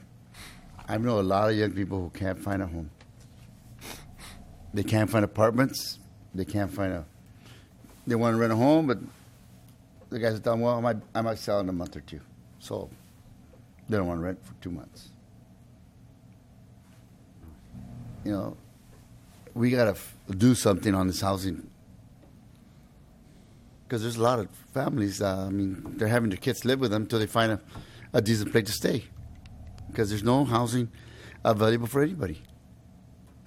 We can be like that unless you got $400,000 or $500,000 to give down payment on a home here in Hollister. You're not going to find anything to rent. Mm-hmm. Or unless you got some parents that have some money to help you out on down payments. But for the starting, all the young people starting, they can't even find a place. And I know a lot of families or young people are looking for housing. There's nothing. And I'm seeing it again. They're all going to have to be. The last go around, everybody was driven out of Hollister. And we got all these new people coming in. So I think housing, Pat, should be number one. If we change some of the ordinance for, people that have their land, put a secondary unit there help out, we have to start changing the ordinance, move things, not just talk about it. We talk about it as housing element. I thought it was going to take 90 days to get some kind of in lieu fees in place. Hey, that was the last year. It just keeps going on, always something. I mean, like, I'm in the private sector, too, like Ray said. We can't wait. We have to move. Okay. Madam Chair? In all of these, excuse me, Ms. Go ahead. In everything we have in front of us, Brent, what would be the most efficient way to move ordinances forward to allow for affordability in ordinances? Can we have somebody come in and look at what we have and maybe expand on the granny units, something so we can get affordable housing in this community? I mean, that's where my number one priority is. Sure. I believe, I could be wrong, but I believe that the ordinances are already in place by virtue of the work we did on the housing element last year, and the commitments that we made to the state to increase density and so on. We have granny unit programs and all that. The main difficulty that I see is finding the ground, finding the place on the earth where we can implement higher density housing that makes sense.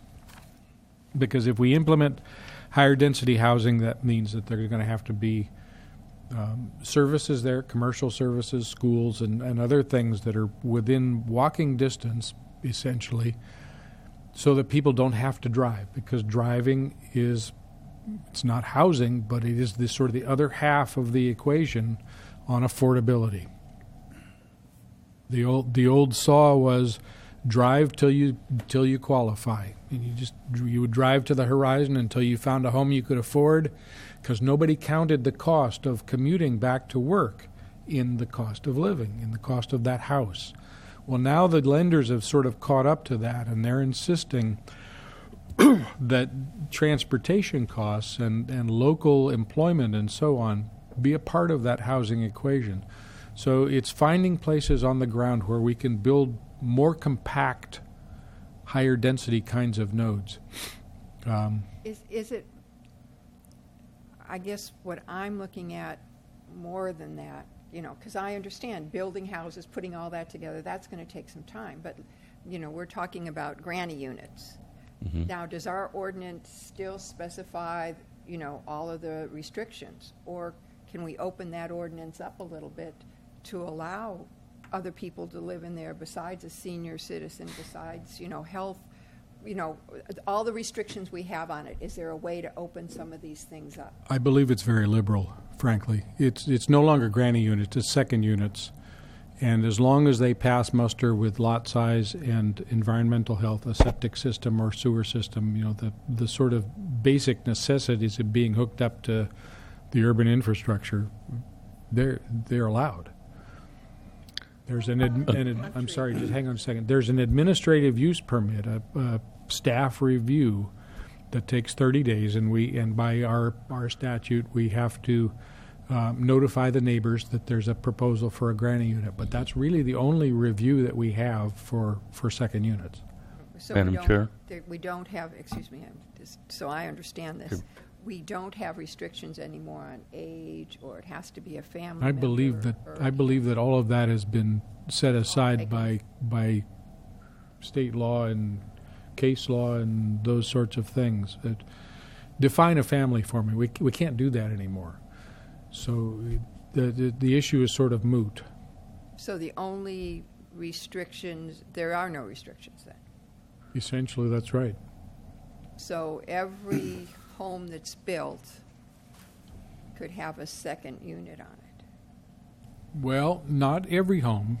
So, for example, if you have a very small lot, for example, and you can't physically get a second unit on it, that... No, but if a half acre, an acre, more than likely, yeah. As long as there are, again, the water and sewer connections more than anything. Do you have that ordinance somewhere where you're kind of taking out the granny unit and just secondary? Is it something in concrete that we can find? Because everybody thinks it's a granny unit, and there's so many rules on granny units. Everyone I talk to says that we got to go granny unit. 900, you're restricted to 900 feet. You know. Yeah, I don't know how we've publicized it, frankly, if that's what you're asking. We could certainly, we're revamping our website, it's a work in progress, and there's going to be a lot of work on it. We could certainly make that something that's more of a headline thing. Why don't you put it under consent next time and just put a copy of the ordinance for the planning commission? Because I didn't know that we'd... No, I didn't know either. Everybody has those granny unit restrictions. If it's a granny unit, fine.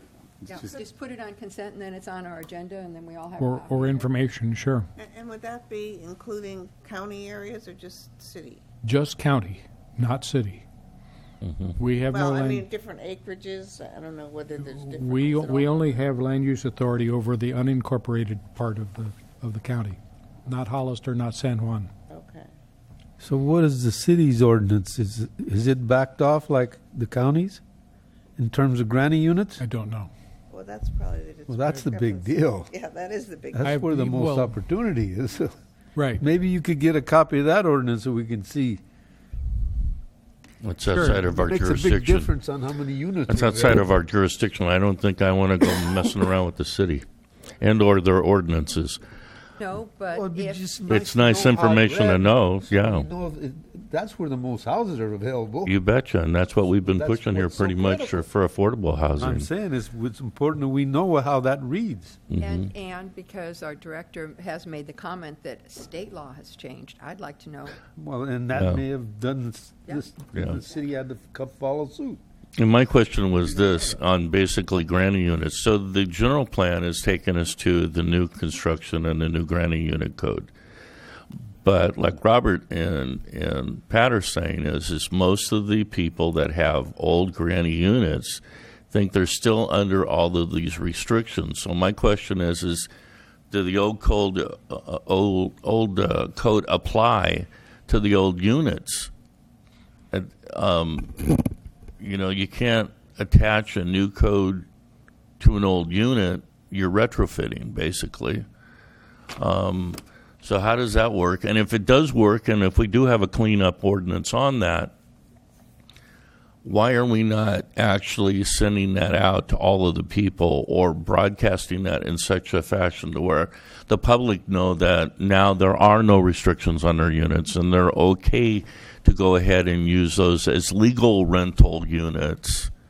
And probably a few would then come forward and want to try to get theirs legal permitted. And a lot of other good stuff could happen from that. So maybe it's just a matter of getting the word out.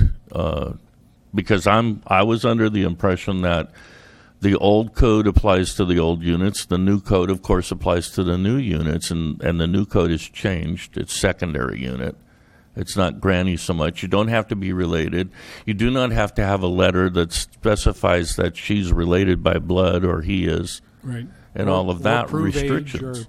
Right. I'm sorry, can I jump in? Sure.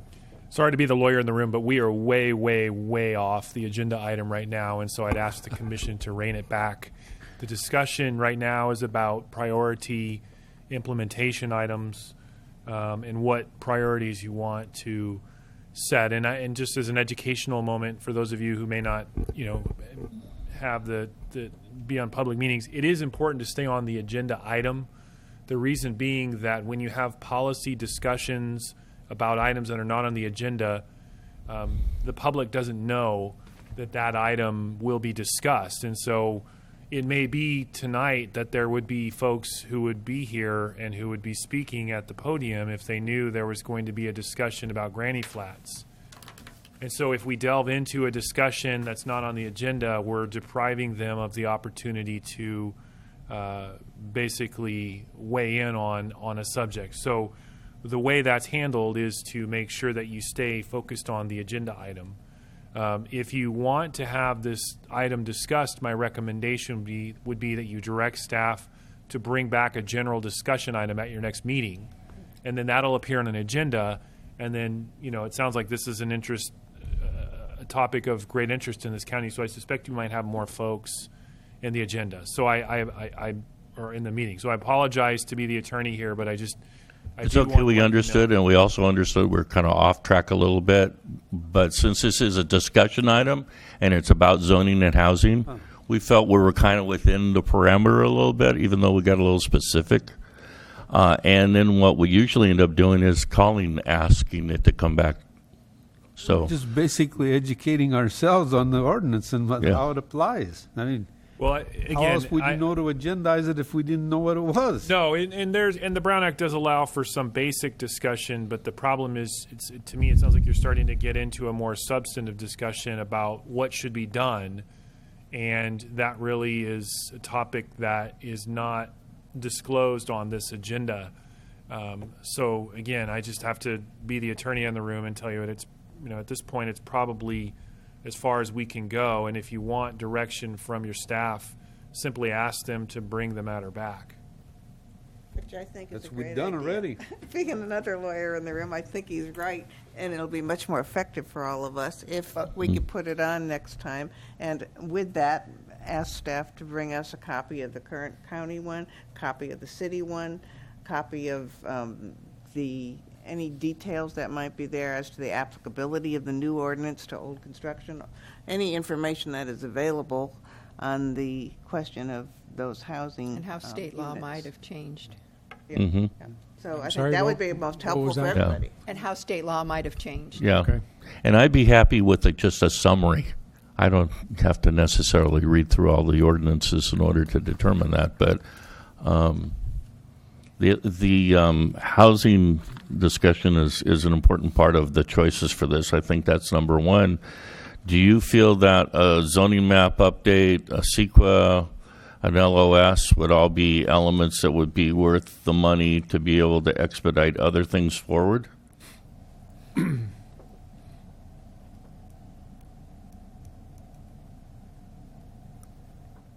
Take a drink.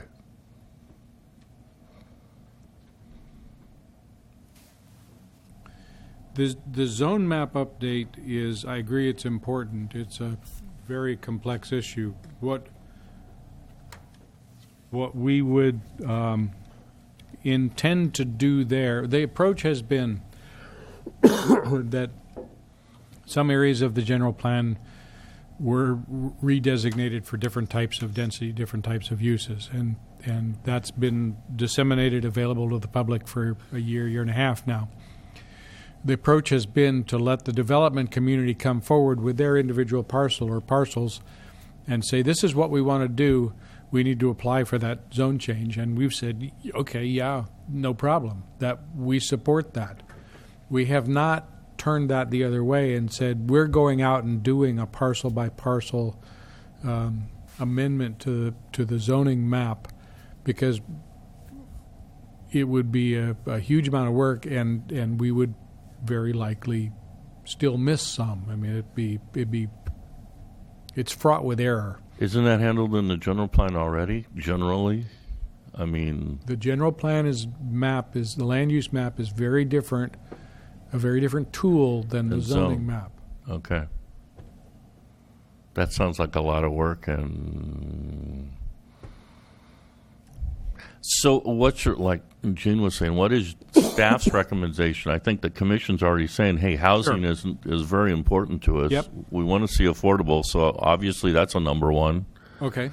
But what do you see? I see development review and streamlining and LOS and CEQAs only because we need them in play in order to expedite everything else that comes behind it. Those are springboard items that enable a lot of other things. That's right. But is it worth the time and the money? Oh, absolutely. I believe so. Okay. Absolutely. Again, they're not ribbon cutting kinds of things like They're not line very in blingy at hospitality. all. I'm sorry? They're not blingy at all, and most people probably Right. don't even know what they are. Right. But Ooh. yeah, But LOS. Maybe to move this forward, why don't we just go down and everybody's pretty much agreed that housing is number one, mm-hmm. and then give me a number 2, Ray. Well, any one of those CEQA guideline updates or LOS or development review and streamlining would be an in-transportation management plan. Okay. Mark, do you have a number 2? Oh, I like the transportation. I think it's really important. Jean, do you have a number 2?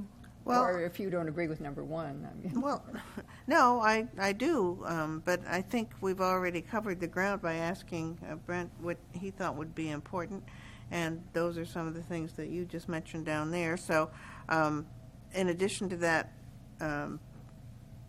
so I had item 12, is the development review and streaming. If we just use the item numbers, I think it's clearer. So, for the CEQA one, that is, where is that one? See, update CEQA guidelines. Number 8. Number 8. So we've got 8.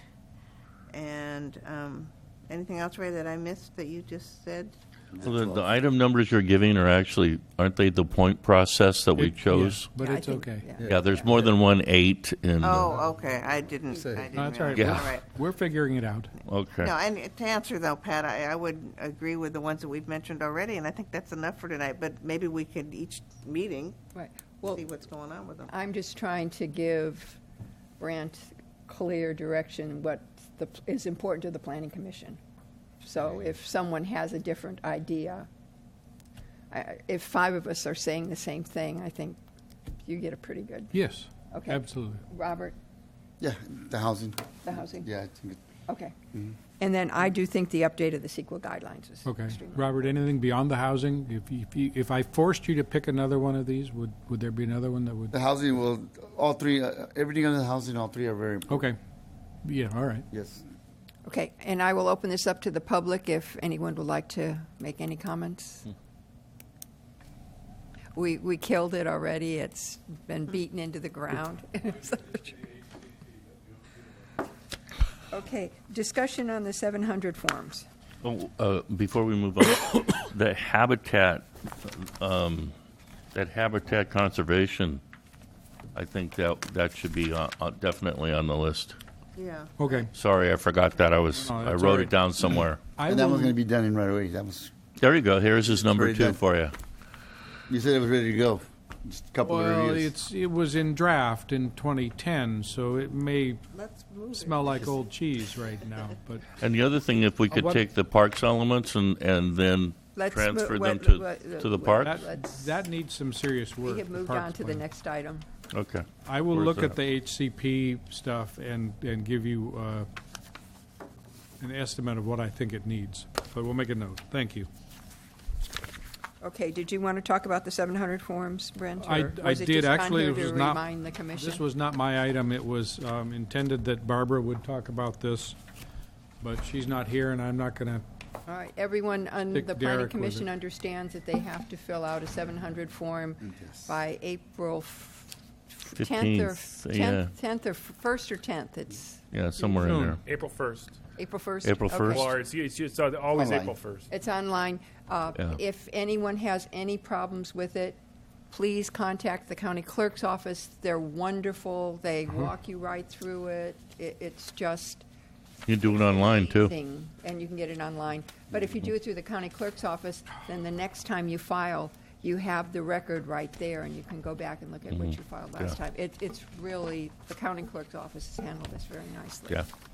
I asked For this the be new- on the agenda just so everyone would be aware because we had new commissioners. The new commissioners know that they have to file within 30 days of taking office.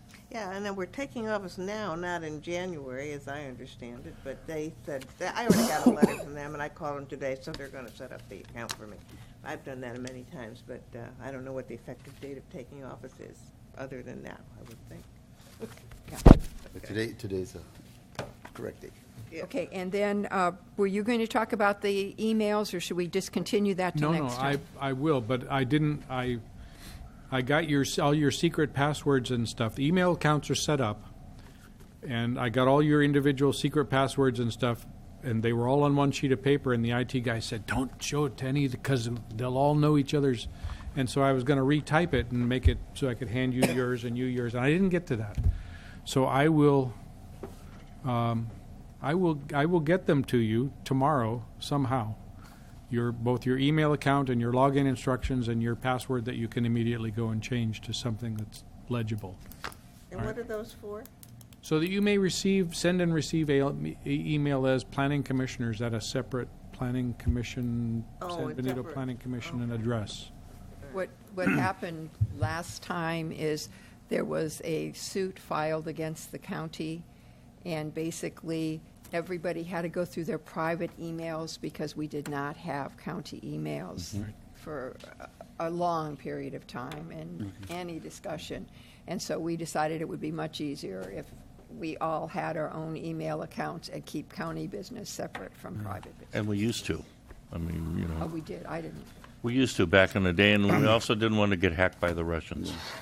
Yeah, we don't want to be like Hillary, private Yeah. emails. Well, your email accounts were laid off in 2010. So we'll have new ones shortly. Yes, you will. So there we go. Immediately, if not sooner. Discuss special items. I guess we have nothing, so we can go Not on from to. me. Well, the only thing would be if we had talked about having general plan updates on a regular basis on the implementation, and then maybe having a sort of a work flow chart of progress on certain things. Can we, on the next agenda, put something very informal so the planning commission itself can discuss things that they would like to see on the agendas, on upcoming agendas? Just can we put maybe a future agenda and we can just kick things around in a general discussion so we don't violate the Brown Act? So the agenda item will be something to the effect of commissioner requests for future discussion items or words to that effect. Okay. Right, something like that. And we'll just create a list, and carry that forward. That way we can just say what we would like to discuss. Sure. And we won't be violating anything. Absolutely. Okay? Do I have a motion for adjournment? So move. Second. Been moved and seconded. All in favor? Aye. Okay. Thank you. Very good. Thanks. Did you have a plan online somewhere, or can I get it? Thanks for coming, Penny.